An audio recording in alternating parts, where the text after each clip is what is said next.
नमस्कार दर्शक मित्रों, आप देख रहे हैं जीपीएमसी न्यूज 24/7 लाइव।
बोलो सदागुरु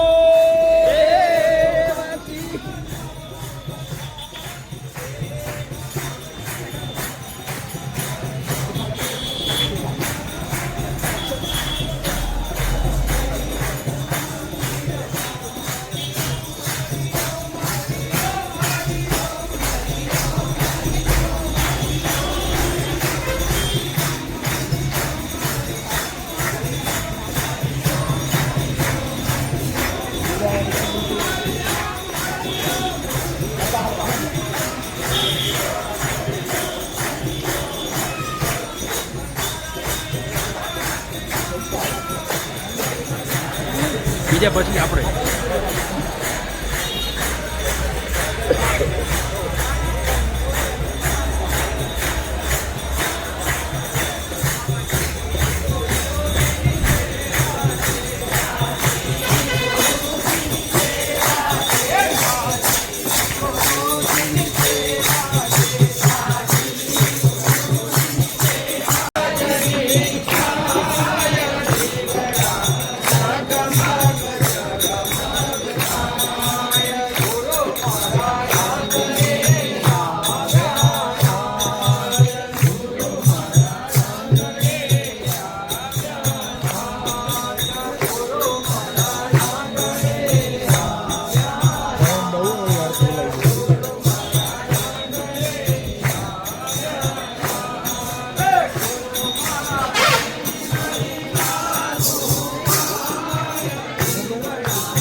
નડિયાદથી ખેડા જિલ્લાથી આ બાજુ અમદાવાદ પણ છે અને અનેક વિસ્તારમાંથી આવેલા બધા ત્યાં નીલાજ માતાના મંદિરે આપ સૌ ઉપસ્થિત છો. ત્યારે દુધાતર પણ આવ્યો હતો, વિષ્ણુપુરા પણ આવ્યો હતો, માધવ પણ હતો, દસરા પણ હતો, શિવપુરા પણ હતો.